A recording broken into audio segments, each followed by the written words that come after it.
will hear a number of different recordings, and you will have to answer questions on what you hear.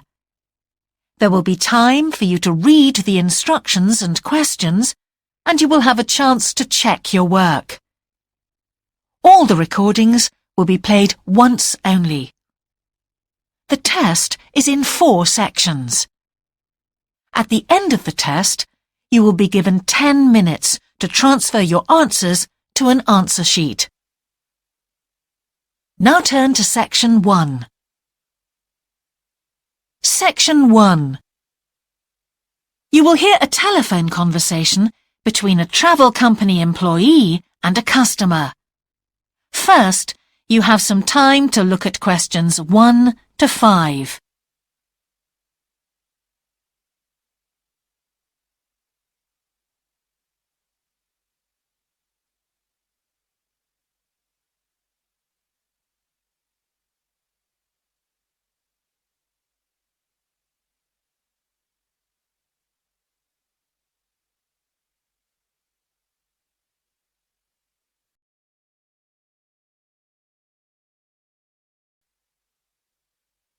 Now we shall begin.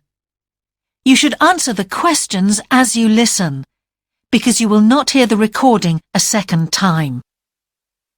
Listen carefully and answer questions 1 to 5. Greek island holidays, can I help you?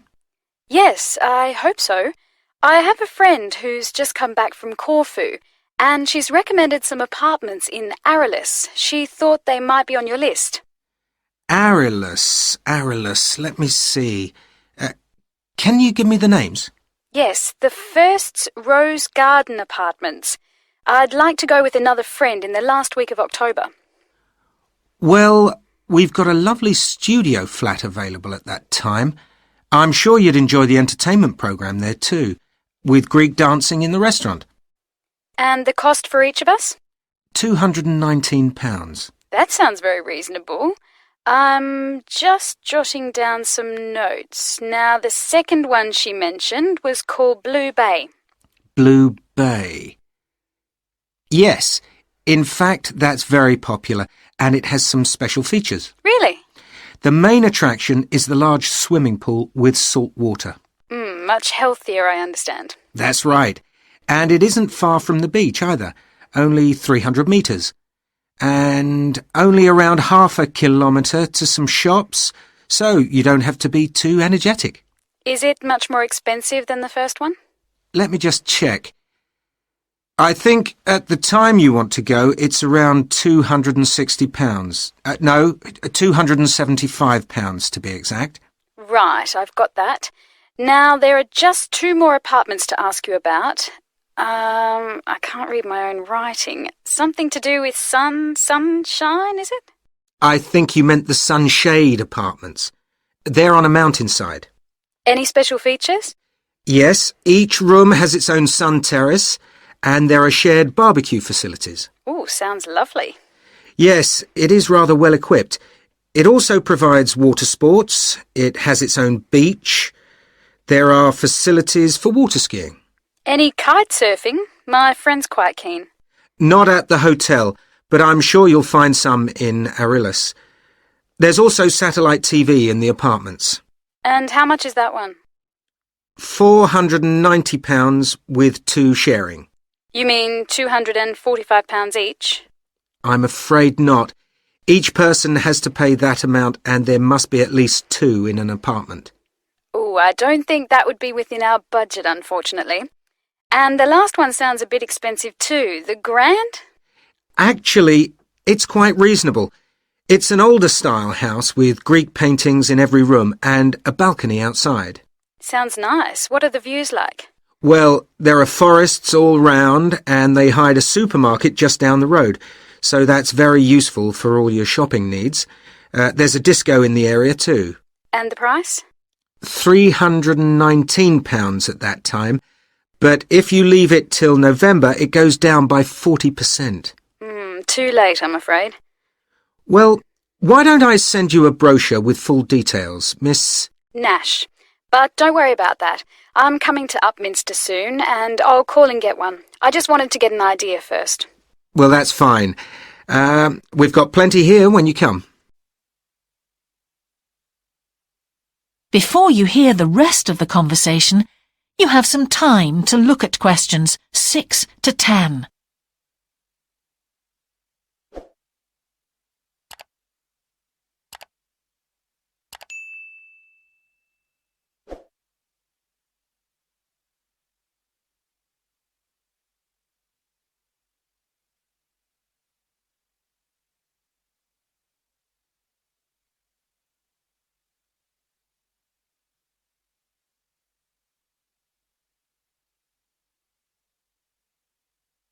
Now listen and answer questions 6 to 10. If you've got a minute, could I just check a couple of points about insurance?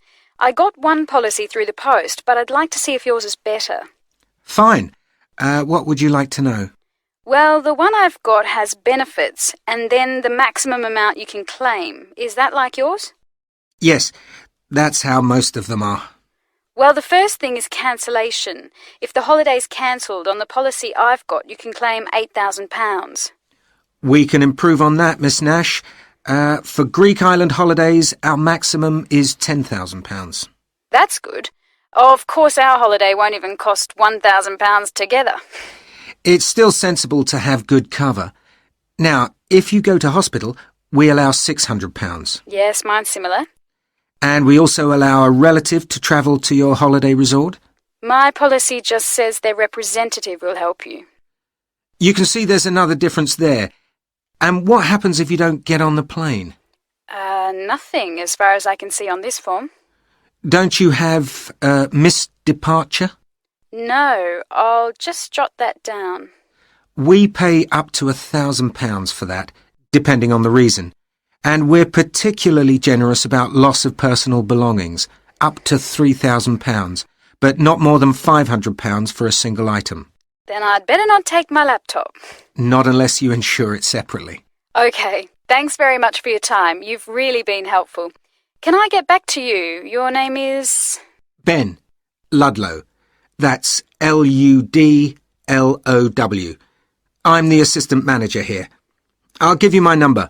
It's 081 260 543 216. But didn't I phone 081 260 567 294? That's what I've got on the paper. That's the main switchboard. I've given you my direct line. Right. Thank you very much for your time. That is the end of section 1. You now have half a minute to check your answers.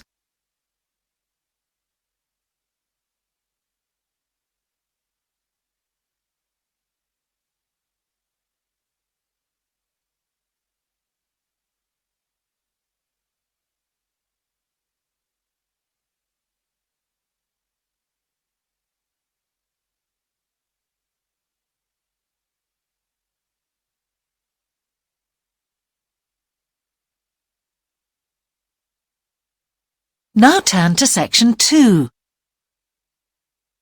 Section 2. You will hear a talk on local radio about a children's theme park. First, you have some time to look at questions 11 to 13.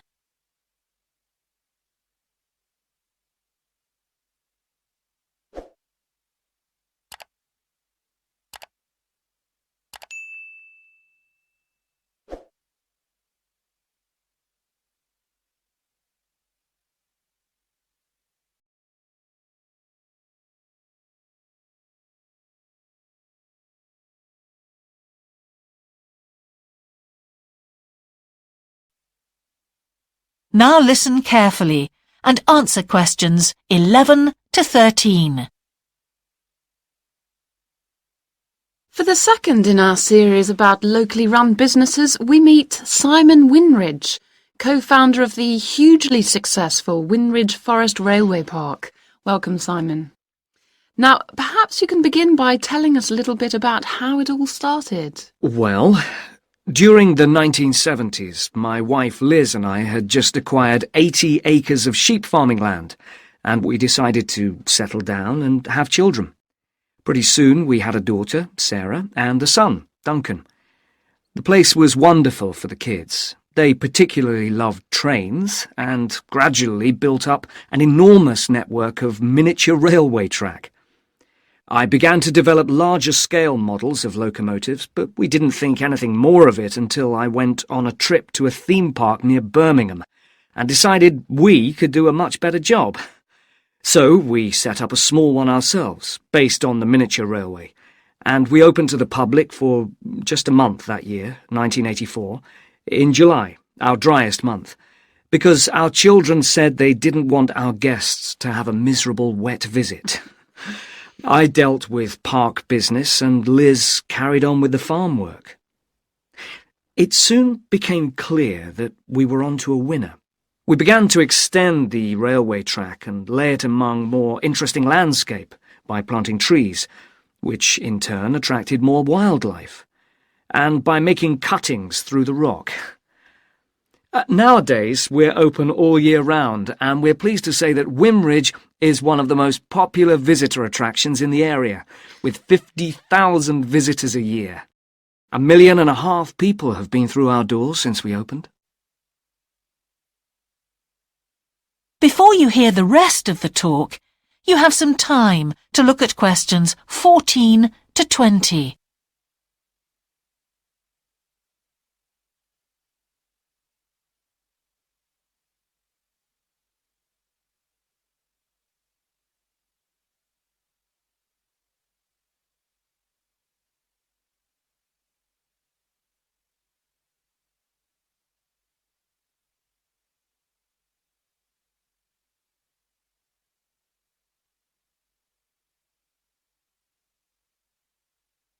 Now listen and answer questions 14 to 20.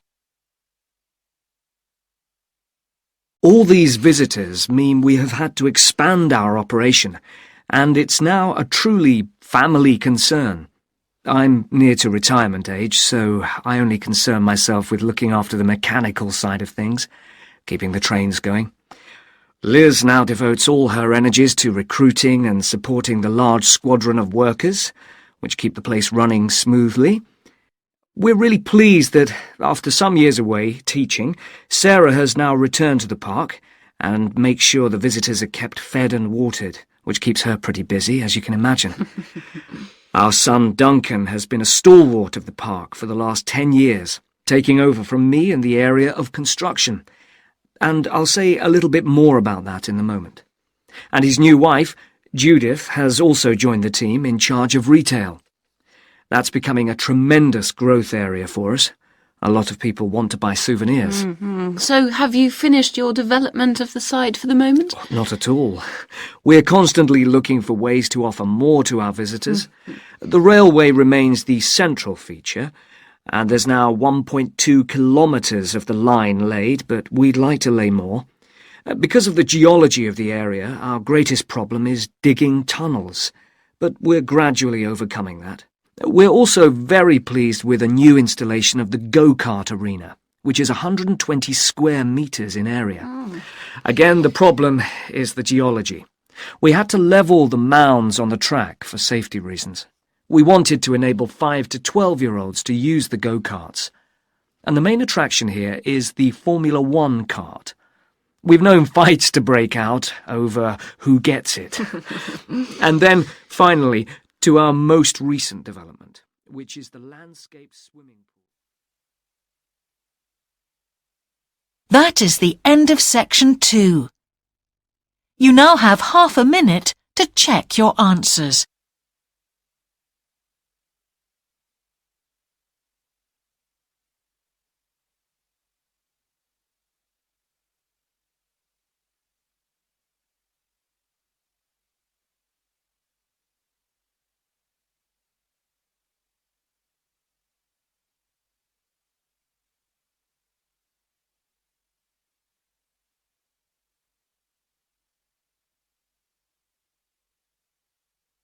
Now turn to Section 3.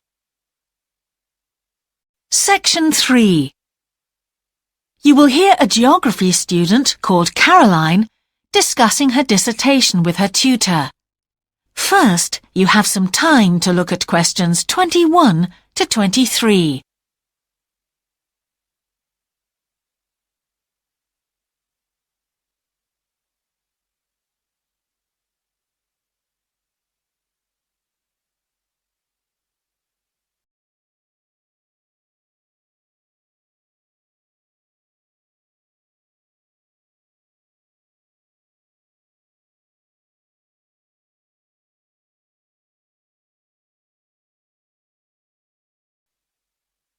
Now listen carefully and answer questions 21 to 23. Ah, Caroline. Come on in, sit down. Thanks. So how's the dissertation planning going? Well, Dr. Shulman, I'm still having a lot of trouble deciding on a title. Well, that's perfectly normal at this stage. And this is what your tutorials will help you to do. Right. What we'll do is jot down some points that might help you in your decision. First of all, you have chosen your general topic area, haven't you? Yes, it's the fishing industry. Oh, yes, that was one of the areas you mentioned. Now, what aspects of the course are you good at? Well, I think I'm coping well with statistics, and I'm never bored by it. Good. Anything else? Well, I found computer modelling fascinating. I have no problem following what's being taught, whereas quite a few of my classmates find it difficult. Well, that's very good. Do you think these might be areas you could bring into your dissertation? Oh, yes, if possible. It's just that I'm having difficulty thinking how I can do that. You see, I feel I don't have sufficient background information. I see. Well, do you take notes? I'm very weak at note-taking. My teachers always used to say that. Well, I think you really need to work on these weaknesses before you go any further. What do you suggest? Before you hear the rest of the tutorial, you have some time to look at questions 24 to 30.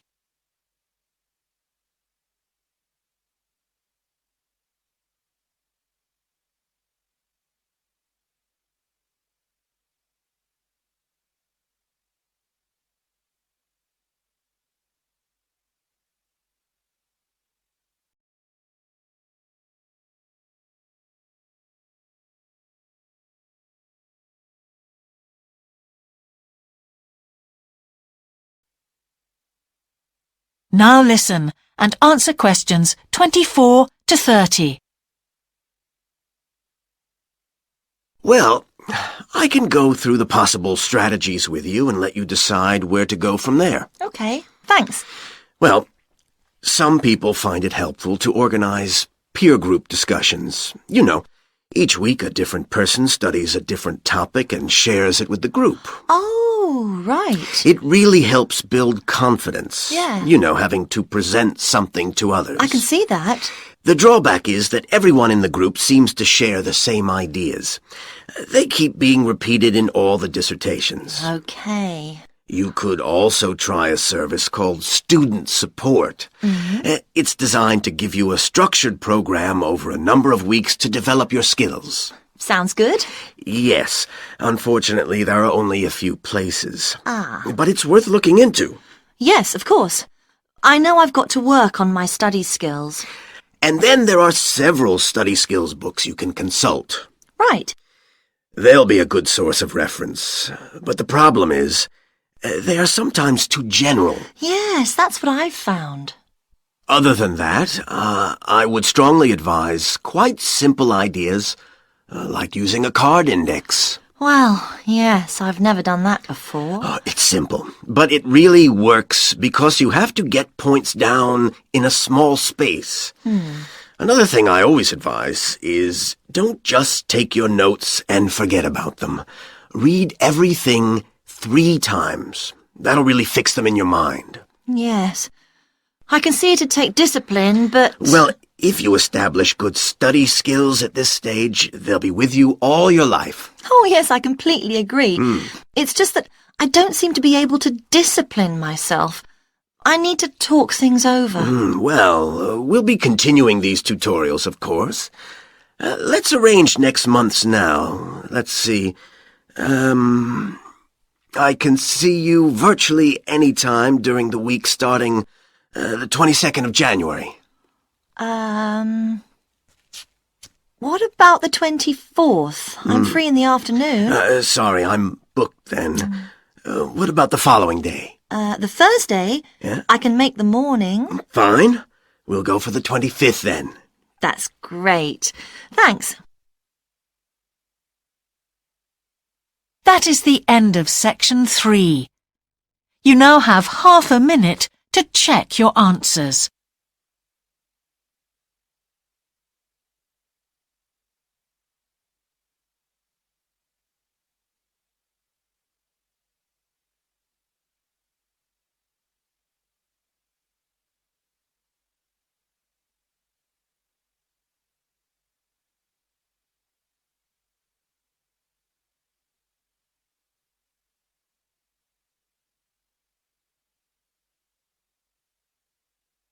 Now turn to section 4. Section 4. You will hear part of a lecture about an experimental design for a house. First, you have some time to look at questions 31 to 40.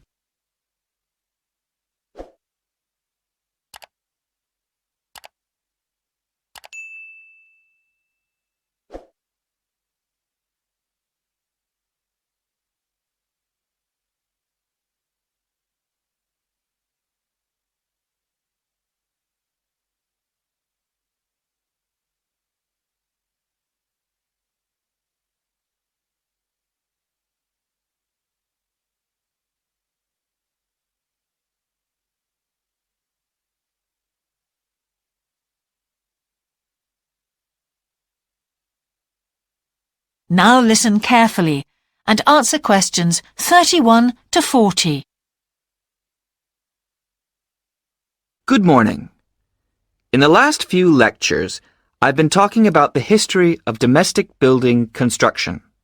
But today, I want to begin looking at some contemporary experimental designs for housing. So, I'm going to start with a house which is constructed more or less under the ground. And one of the interesting things about this project is that the owners, both professionals but not architects, wanted to be closely involved, so they decided to manage the project themselves. Their chief aim was to create somewhere that was as environmentally friendly as possible. But at the same time, they wanted to live somewhere peaceful. They'd both grown up in a rural area and disliked urban life. So the first thing they did was to look for a site, and they found a disused stone quarry in a beautiful area. The price was relatively low, and they liked the idea of recycling the land, as it were. As it was, the quarry was an ugly blot on the landscape, and it wasn't productive any longer either. They consulted various architects and looked at a number of designs before finally deciding on one. As I've said, it was a design for a sort of underground house, and it was built into the earth itself, with 2 stories. The north, east, and west sides were set in the earth, and only the sloping south-facing side was exposed to the light. That was made of a double layer of very strong glass. There were also photovoltaic tiles fixed to the top and bottom of this sloping wall. These are tiles that are designed to store energy from the sun, and the walls had a layer of foam around them too to increase the insulation.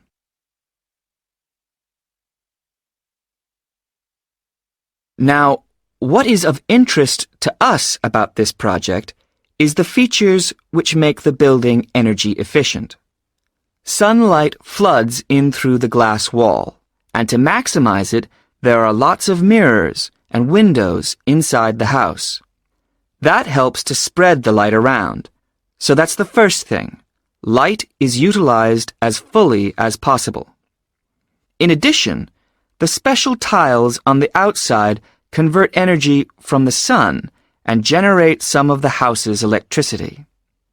In fact, and it is possible that in future the house may even generate an electricity surplus, and that the owners will be able to sell some to the national grid. As well as that, wherever possible, recycled materials have been used. For example, the floors are made of reclaimed wood, and the owners haven't bought a single item of new furniture. They just kept what they already had. And then there's the system for dealing with the waste produced in the house. This is dealt with organically. It's purified by being filtered through reed beds which have been planted for that purpose in the garden. So the occupants of the house won't pollute the land or use any damaging chemicals.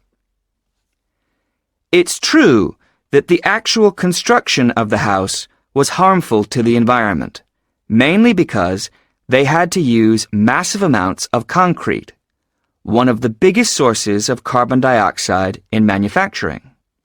And, as you know, this is very damaging to the environment. In total, the house construction has released 70 tons of carbon dioxide into the air. Now that's a frightening thought.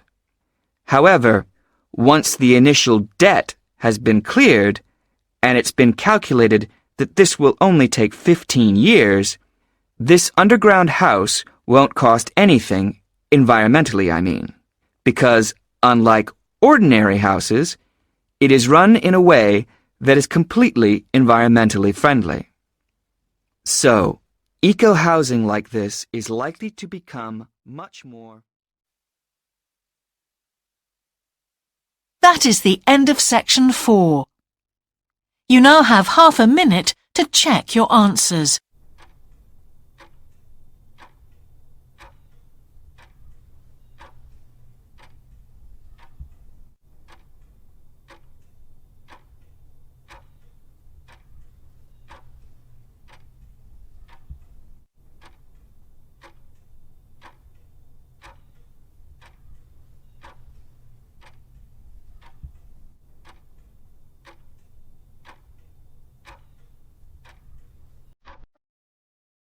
That is the end of the listening test.